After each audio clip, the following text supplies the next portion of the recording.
BlackMenCryToo is an invitation for men of color to feel safe to share their truth and unpack their hurt. My name is Catherine, aka Retro Barbie, hashtag bright hair dark liquor, and I created this space as an invitation for Black men to feel empowered to know it's okay that they can cry too.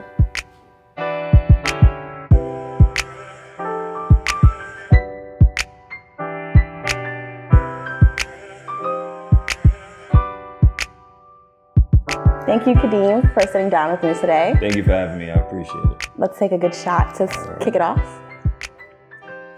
Tell me about your personal work with the misadventurous life of Katy. Okay, so the misadventurous life of Katy started about 2017. And the misadventurous life of Katy, really, it started off as just a sketch for Inktober in October 2017. And I was going to Miami for Art Basel to showcase for my first time. And I really wanted to do something different. It just so happened at the same time I was making the painting, I also got hurt in the same manner that Katy's like damaged.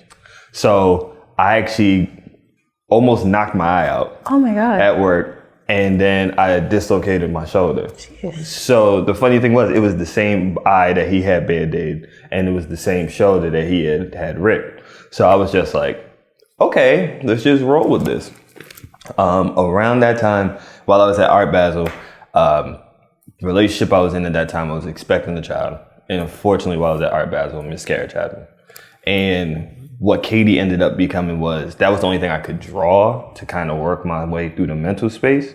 And through that healing process, in that year and a half of just me working through everything, Katy's story just developed from there. And that's how the show really came about. It just really turned into like that totem of who I am, what's my story, what I'm going through. And it really has evolved more then, and it's more that I'm working on towards it. But that's really what Katy was. Katy is really me. Katy's a nickname my dad calls me. So that's how I went with that. So Katy is more a personal story for you. Yeah, Katy's like my personal story, and I've found new ways to evolve it, but I haven't put it out yet because I'm very sensitive with it. But yeah, it's very much me. So you basically have used Katy as a form of self-expression, where a lot of times it seems like, especially within our community, we use music and art as a self-expression.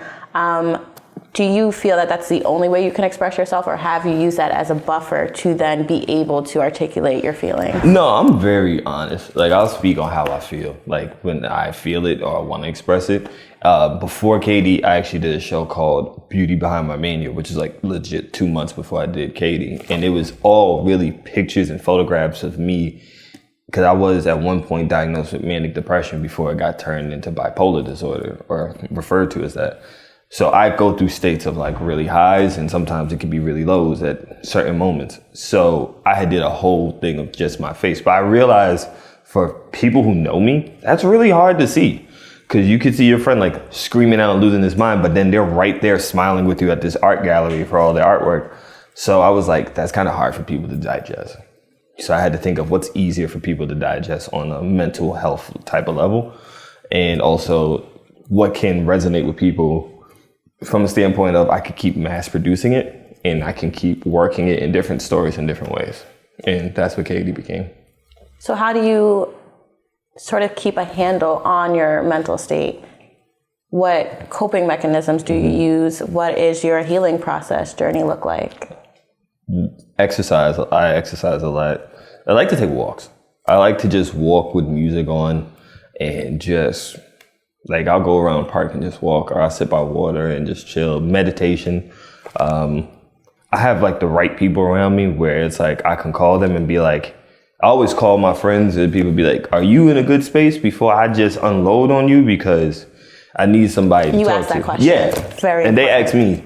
And it's like, that's the way we keep it really healthy. Smoking.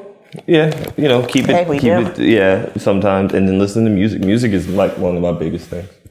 But that's all what I do. Like when I'm in that route, that's what I do. And you still have a 9-to-5 sort of job profession. Yeah, I do. How do you balance the two?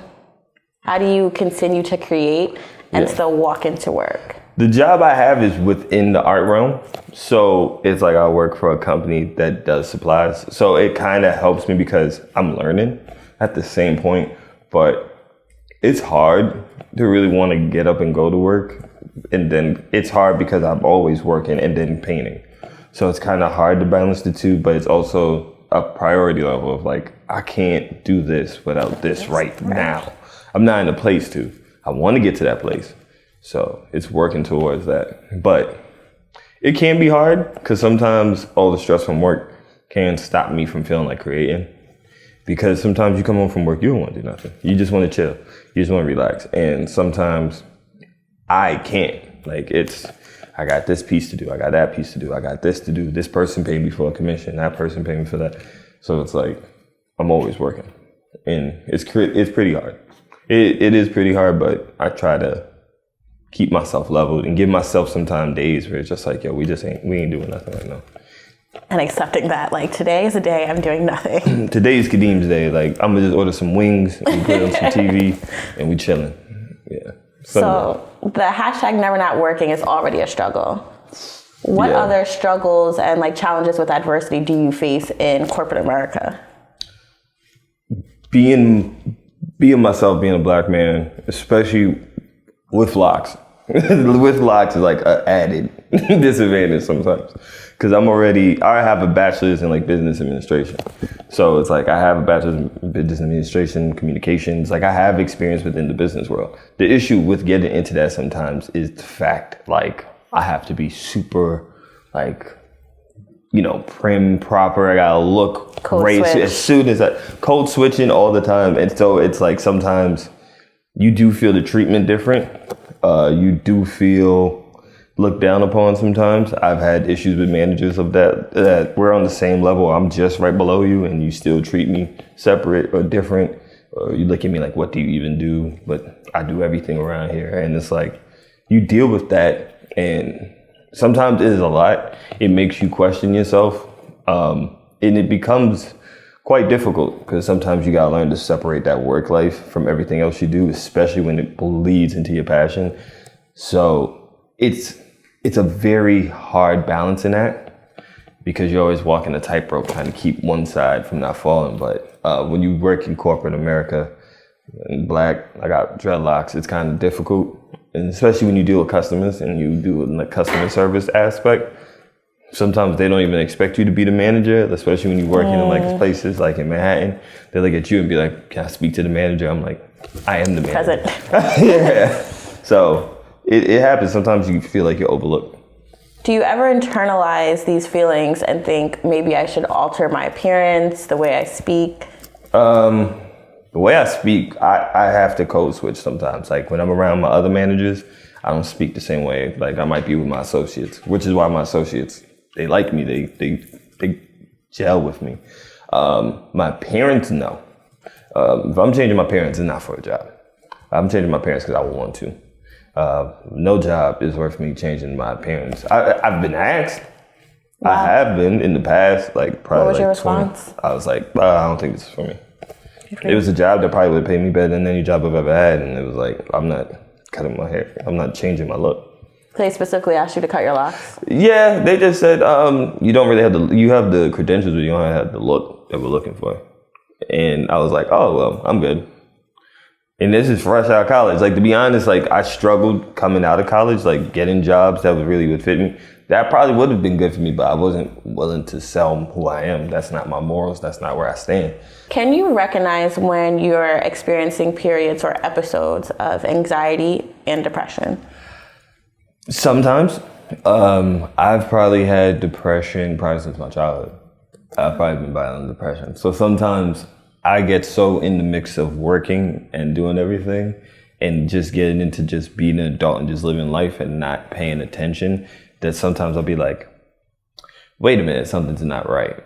And like, I'll feel it. Like, I realize that maybe like 4 or 5 months have gone by and my hair hasn't been done and I'm just like, wait a minute. Like, sometimes I get lost in it because of the fact of how much I'm always working and just balancing it out and just trying to keep everything afloat.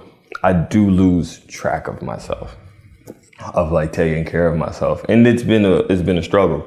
Cause at one point I was just sleeping on people's couches. Pretty much just trying to chase whatever I could. And I really wasn't paying attention. I really was just moving and ripping and running. And then I would be like, oh wait, I'm messed up. I don't feel right. Like I could tell when I don't feel right. My anxieties pop in here and there. They don't really pop up as much as depression, but I could feel the anxieties more than I feel the depression.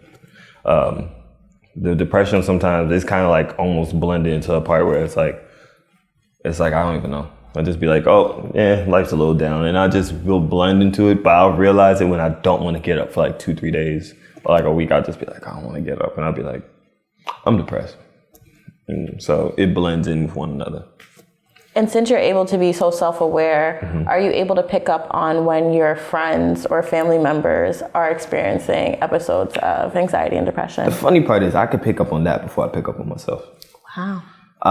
And that could be the fact, like I have a really weird tendency of making sure everyone around me is taken care of before I take care of myself. So I'll make sure everybody else is good, everybody's feeling good, everybody's good within themselves. I'll have friends I know they're depressed. I'll call them every day at a certain time to make sure they're good before I realize I messed up. So sometimes that's me. Like I'll try and help everybody, not realizing I'm jacked up. So I can pick it up on the people that's around me because I don't mix with too many other people. Like it's like my main circle, people I associate with, but people in my main circle, I can tell when they're depressed. How are you able to show up for others when you're not feeling good within yourself? I think it makes me, it gives me some type of joy to see people around me good, but I've never really been able to just know what really great is for myself. So it's like when I see my friends good and they're doing good and they're prospering in what they want to do, it makes me happy. It makes me want to work more. It kind of does spark me to like really feel better, but at the same time with myself, it's just like, I get stuck going through the motions very fast. So that's pretty much why with that. You had just mentioned something, you don't know what's really good for yourself. Yeah. Do you still feel that way today, or are you sort of starting to define what's good for Kadeem? I've probably started to define what's good for me probably over the last 2 years, 2-3 years. Because like I started seeing some of the people I would go so hard for, I would see that it would never be reciprocated. It'd be like, oh, I'm down. But it was like when I'm down, it's like they're not trying to help me. And then it started making me paying attention to my tendencies and things of that nature. And that's when I started to realize what's good, what's bad, when am I good, when am I bad. And that it became clearer for me to see. Like when you're so caught up in helping people, especially someone that's next to you every day, when you're staying with a friend, you sometimes don't really pay attention to yourself. And I got caught up in that for like 3 years. And I really wasn't paying attention to myself. I was doing what I wanted to do, but I wasn't really paying attention to my emotional self.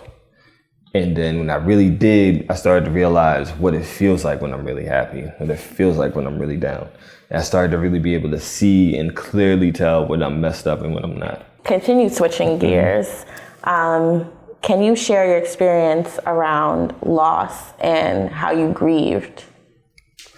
So probably I have 2 major losses in my life that really stick out with that. The first one would be like my uncle. My uncle's name is Flacco. He passed away in 2018. He passed away to brain cancer. And he had been battling brain cancer for about like 5-6 years. But the issue for me was, and it's something I'm still working through. When he was going through it, I had already been like kind of like estranged from my family. It wasn't like a bad thing. It was just like I was pretty much living in college on my own. I was doing my own thing. And then when I came back, I was going into, I want to be an artist. I want to be a painter.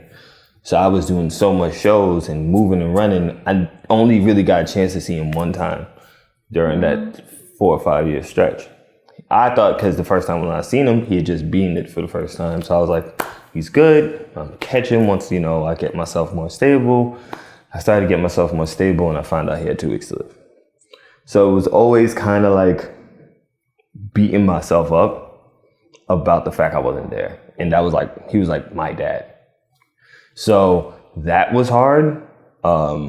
And the way I pretty much grieved through that was like, I went kind of cold. I just went off the map for a while. Like Isolated? I just dropped off of everywhere. I isolated from everyone. Art shows, things I was doing. I didn't want to do anything.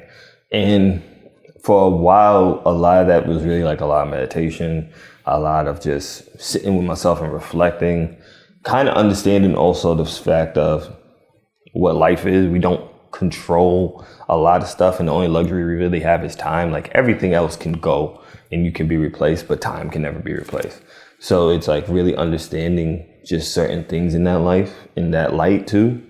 And the next one was probably the miscarriage thing, which happened when I was in Miami Art Basel, and it's really showing Katy off the first time. And that was hard because that was also the end of my relationship. So that relationship ended with that. And really that kind of took more of a toll because like for a while people couldn't get me on the phone. Like I wouldn't answer phone calls. Like you gotta text me. I don't want no phone call. Cause when I got the phone call, it was really when her yelling in my ear about what happened and screaming. So it was like in my head anytime I would pick up a phone call. So it really messed me up for like a little while, to the point where if you wasn't my friend Rob or you wasn't my mom, I was not picking up the phone. I did not want to talk to nobody on the phone. And that's changed. And now, that's changed now with more healing and understanding.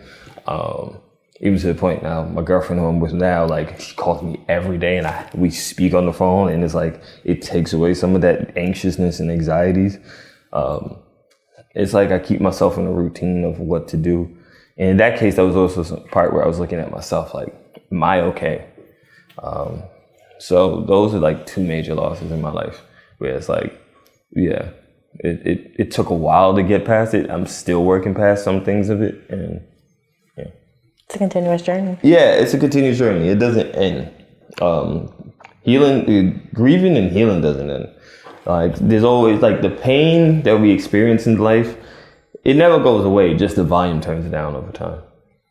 I like how you said there was two major losses. There was two major losses in the culture that we back to back just went through. Right. We lost Nipsey Hussle, Yep. and then a year later we lost Kobe Bryant. Right.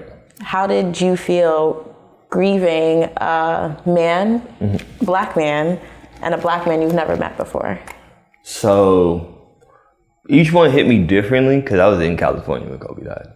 Wow. So it was like I was in California and I didn't want to hear about it. Like I didn't want to believe it, and I just kind of wanted to block it off. Were you in LA? I was in San Francisco. Okay. I was in San Francisco because I was visiting my mom. She lives in San Francisco right now. So I was in San Francisco. It was everywhere once it happened. So then I'm like, I don't want to hear this. I can't deal with it. Because for me, I'm 29. Kobe Bryant has pretty much been in the NBA my entire life. Kobe Bryant came to the NBA, I was like 6, 7. When he retired, I was like in my 20s already.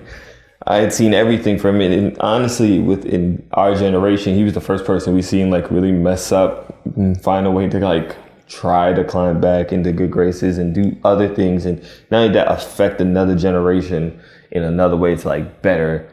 And then he was doing things that was cool outside of being an athlete. Like he was doing investments, he was doing Emmys and doing Oscars. It was cool to see like you can be great in one thing and then venture off into multiple fields.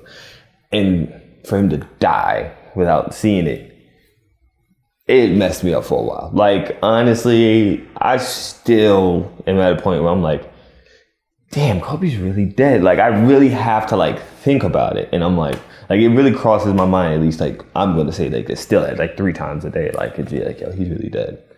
Nipsey hits weirder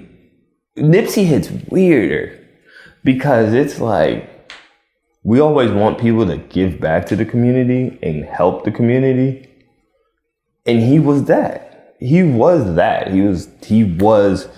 the person trying to better a community that had already been seen as like this really low down, like it's like the grungiest, it's the hood. And he was making it better. He was into ownership. He was putting people a place to work. And for him to get killed on the grounds in which he was doing that, it doesn't make sense. Like, to me, still to this day, it just doesn't make sense. And it really also speaks to the issue within us as a community. You killed somebody because of something they said, or something they might have told you that you didn't like. And I feel like that is just too much of just like response, of just negative response. Like, we're so quick to respond to stuff. We're too reactive. Reactive, and so quick to have a quick reaction that we don't think like steps ahead. Like, that man didn't need to die. He still had so much other stuff to do. Him dying like that, it still bothers me. And they both still bother me, but they bother me at different levels. Just Kobe, because one, we didn't see what he could have done. Nipsey, because he didn't deserve it because of all we've seen that he's done to better that community and what we all say we want people to do. And it honestly, it bothers me a lot. And it's like mourning people that I don't know. To some people, it's weird. Some people are like, I can't mourn a celebrity. And it's like, I don't mourn a celebrity, I mourn a human being that has actually had an impact and like left some type of print on me. So that's how I see it. Did you feel any pressure, since you had mentioned like people think it's weird mourning someone that we haven't met? Did you feel pressure to man up or just be strong with your feelings towards grieving Nipsey Hussle, Kobe Bryant, or were you open with your feelings and being vulnerable about the fact like, hey, this is messing me up right now. I'm not okay. No, hell no. I don't hide it. I'm gonna be myself. Like, my thing is, I don't hide what I'm going through.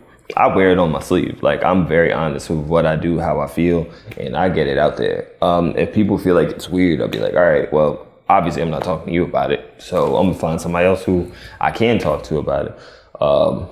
I think also like my circle, there's certain people in my circle who I know I can talk to about it. My brother's one, my friend Malcolm's one, where we can just be honest in like communication about, yo, how this is making you feel, how this is making you feel.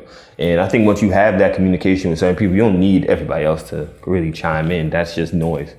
Just once you have a circle of people that be like, I understand how you feel, respect how you feel, everybody else is just noise. When it comes to Kobe, were you a fan of Kobe as the community man or Kobe as the athlete, or both? So here's how it started for me and Kobe. It's always a journey. So I'm always a big Iverson fan. So many of us. I had like that hatred respect for Kobe early, where it was just like, I hate how good he is because he always beats the team I want to win. But then it became like, as I got older, and like I used to play basketball at one point, and I just had to legit admire his, like what he did. And then as I got older, paying attention to like work ethic and everything like that, it really made me love Kobe, because I was like, oh, he has like this obsessive passion with what he does. And it also made me realize with what I do, I have to have that to succeed at a high level. So that's why. What are you making your legacy? See, that's a tough one, because that's a good one, because as an artist, as a visual artist, the one thing that really is crazy about it is when you're a visual artist, you're always bigger when you're dead. If you look at any visual artist, they get bigger when they die. They're worth more, they're bigger. So it becomes a thing with visual artists where 9 times out of 10, you're thinking about what is life like when I'm dead. And it's like, what is my legacy? And it becomes hard, but my legacy is just, you can be who you want to be, and you can do whatever you feel and choose to be. Just be true to yourself and give 110% in. When you leave it all in your work, everything will come into fruition for you. Everything will flourish. Everything you want will come about. It just takes time. It's just understanding that don't matter what you pour in, and maybe you might not be here to see it, but it's going to come back to you. Everything comes back full circle. And, just give it all. Give it your all. Pour yourself into everything you do. 'Cause I do that with all my work. I feel like, so the way that we usually wrap up the show is I ask, what is something that you would tell the youth? Is that a message that you would like to share with the youth? Or do you have like a follow-up message? Because I feel like you sort of answered the question before I asked you, I feel like you're cheating, but okay. No, I feel like that's probably the best thing I can tell you. Be yourself, be true to you, and pour 110% of yourself into everything you do. Like, when you die, there's nothing left. Like, none of the energy that you kept stored up and like not pouring yourself, none of that's gonna matter when you're not here. Put that into everything you want to do. If you want to get better at something, practice that every day. If you want to do something, do it at the highest level. Keep pushing yourself. That's my message to you. Fun question for you. Okay. Name 3 songs that you listen to get you in, out of a mood, whatever that mood is. When I'm really down, Ghost by Katy. I love that song. Future has this track called Tricks on Me. It's on the Wizard album. That's one. Self-Care by Mac Miller. Amazing song. And R.I.P. Hurt Me So, Lupe Fiasco. That's one of my favorite songs to kind of play because it really just talks about how the world just sometimes affects us. And sometimes we don't pay attention to like how everything in the world really just drains us. And yeah, that'll probably be the last one. Thank you again for watching. Make sure that you follow us on all social medias. You can find us on IG as well as YouTube, and make sure you subscribe to the channel. #BlackMenCryToo, TOO. Thanks for watching.